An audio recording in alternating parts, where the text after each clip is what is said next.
So it is September 2nd. I'm going to go ahead and film a bit of a full garden tour for September because I've been trying to do them monthly. I wanted to run out here and do a pretty quick one. September is going to be a pretty busy month for me. So I'm going a little earlier in the month than I did last time. It's also good for me to have some videos to edit right now. So this is a pretty good view right here. So a couple things that we're seeing that I want to call out now to kind of pique your interest, and then we'll visit. Our fence row is totally done, and doesn't it look so good? And I have something interesting that has popped up over by the fence row now that the grass has been cut back while we were building, which is pretty cool. Also, these marigolds, you see yellows, you see reds. I've made a short video about this already, but that is a single plant that has that amount of a color variation within it. I'm also going to call out some things that I plan to do in the future as we're kind of winding down. It's September, so things are starting to wind down when it comes to the garden. I've actually started pulling some things out, so yeah, let's dig right into it. So first thing, I always go over this bed first, and it really hasn't changed much, but I want to talk about some trouble that I've been seeing. And it's back again. It's been a few days since I've been out here, and this powdery mildew keeps popping up. I pull off the leaves that it appears on because it'll disease the plant pretty badly. I'm considering just yanking these plants all the way out at this point, honestly. Powdery mildew. It's gone all the way up to the stem. Now this could just be traveling on its own because it does spread once it starts on a plant. I've been steadily ripping my leaves off these plants and it just continues. It could also be something that could be blamed on an insect. If there's a bug that's consistently coming over here, it could be spreading this out as well. But this is powdery mildew on my squash plants, and I'm pretty darn sad about it because I wanted some squash. I've had terrible luck with squash this year. And while I'm at it, this is my technically second year growing in this zone, this area. I moved here a little over a year ago. This is the first year that this garden has been this scale. So it's going to give me some, difficulty in growing in a different zone. And I've got to figure out how to grow squash because every time I tried this year, it didn't really go well. I say that. My butternut squash back there, which we'll look at in a second, is actually doing pretty darn good. But the zucchini summer squash, no dice. Things are still flowering down there. They're still trying. I had a little bitty squash somewhere and it's gone. Better luck next year, Erin. Oh, well, let's talk about it. These are my maypops, my passion fruit. I don't know if I'll get any fruit off of these this year because it looks as though they're not going to flower. But they'll be an established plant for next year, and so next year I'll probably have some fruit for this pretty quickly. I cannot wait to be able to show you the flowers that this creates because they are just so neat. But yeah, this is passion fruit here. You can't see that.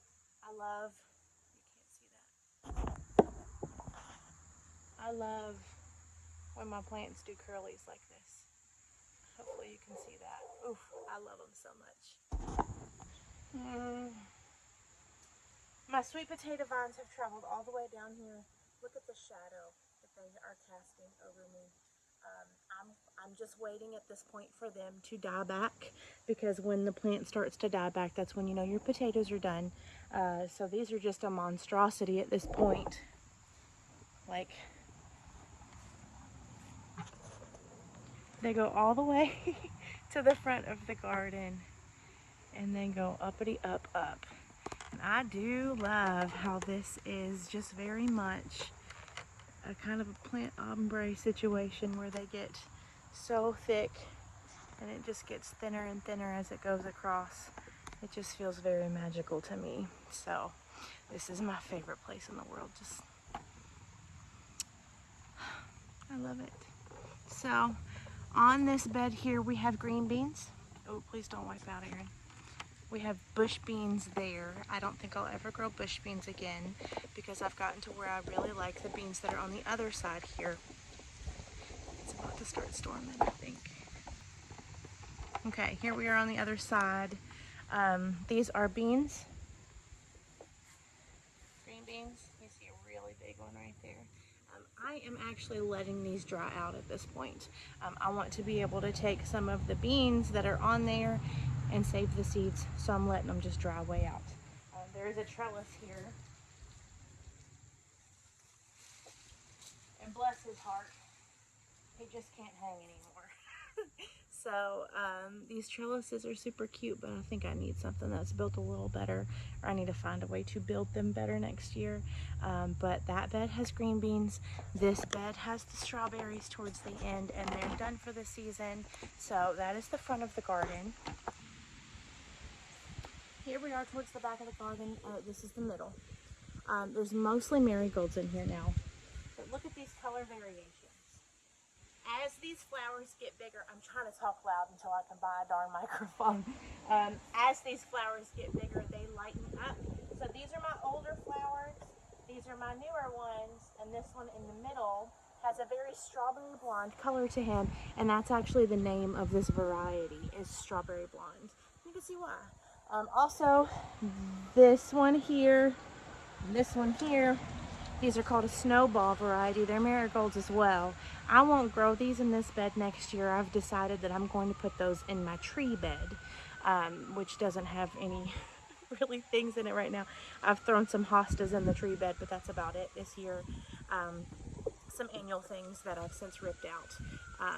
So these I won't grow here again just because they get so big.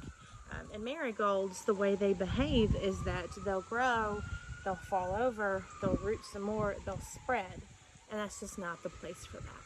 So I will do strawberry blondes all around this bed next year. So it is about to storm out here, y'all. Something else I want to talk about when it comes to this herb bed is that I'm going to take into consideration the height of my plants next year. A lot of what I had was plants that, some of them were smaller plants, specifically my oregano that likes to roll low. He likes to be low and he likes to spread. He got choked out by that big old marigold over there. Additionally, on the other side of that oregano, there is a chives plant, which I really hope he makes it because he's just been really overshadowed too. Chives, oregano, those things need to be out further because they are a smaller plant. And then I want to put things that are larger, like my basil, things like that, on the inside. And basil is on the inside. He's good. I've just done a big trim on that one. But, yeah, I just want it to look a bit different.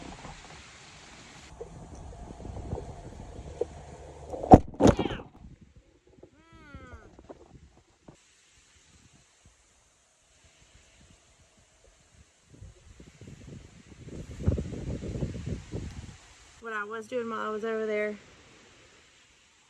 you save your dead heads from your marigolds. And let me show you why. Let me make sure I grab the deadest one here. In your marigold,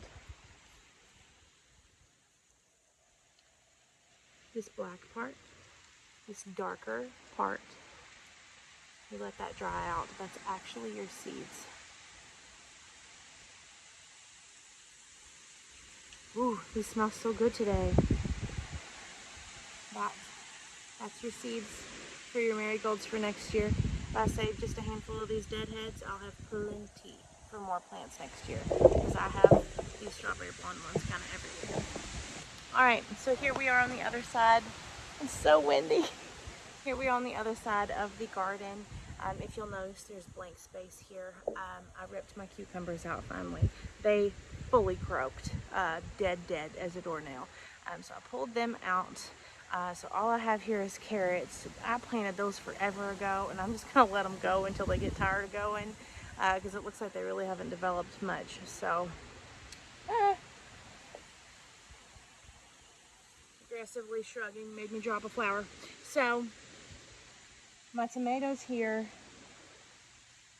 they really slowed down in August. They got tired, it got hot, I'm not sure, hornworm damage, something.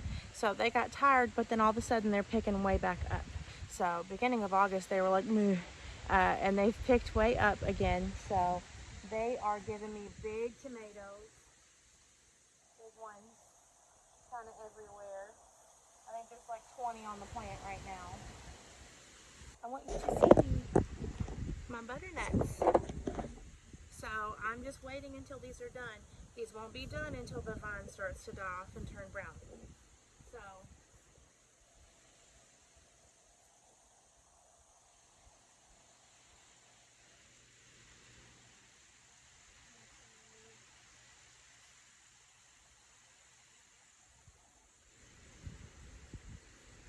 I have 15.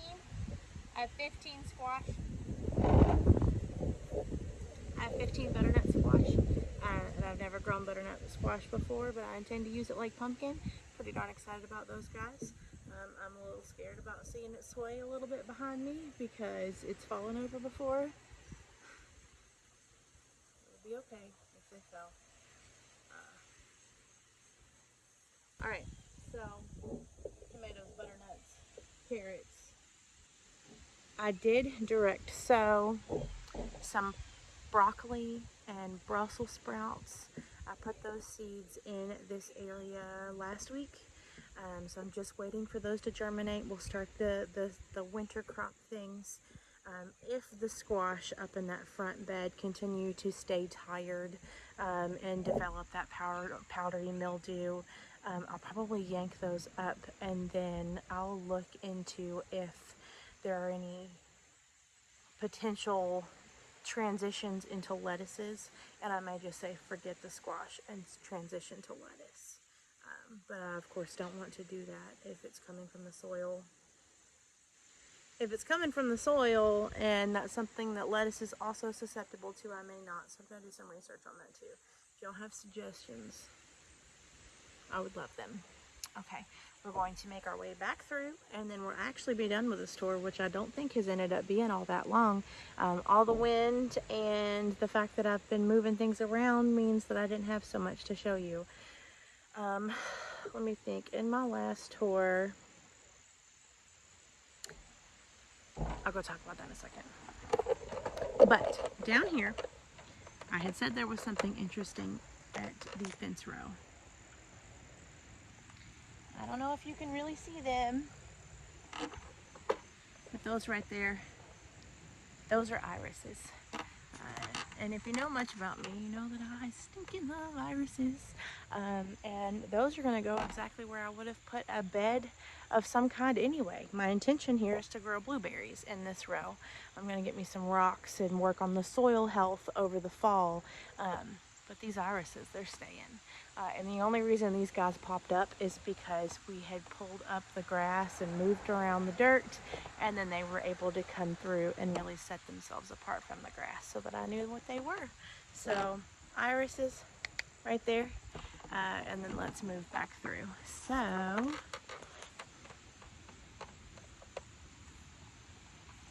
don't think anything's popping up when it comes to these direct. Ooh, ooh, ooh, I was wrong.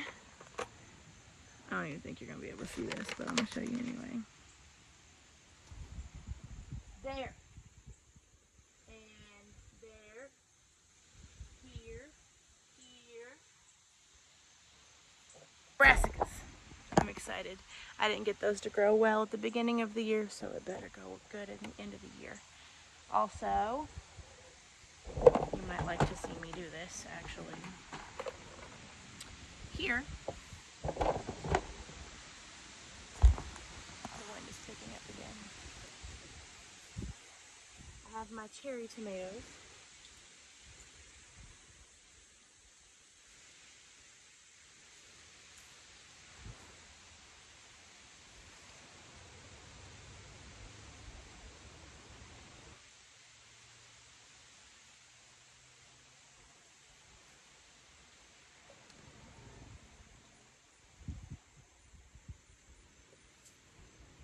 I pick these even when they've just started blushing because it'll be alright. So, cherry tomatoes here. These plants are quite big. Like, where'd you go? I knocked a tomato off and I don't know where he went. These plants are quite big though. The point of these is that they'll just keep growing as long as they can. So these are exciting to me. Look at this. These are squash bug eggs on a tomato leaf. Because I guess they've learned they can't live on the squash plants. Because I've been so good about taking care of them. So they decided to give it a go on the tomatoes. Squash bugs.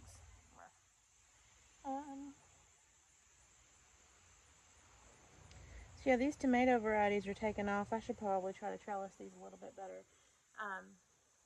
I did have a trellis like this over here where I've just put my brassicas, but I actually moved that over to my squash because I had been told that my squash were having the trouble that they were having because they were too populated. They were too close to each other. I'm trying to walk backwards so you can see my pretty garden.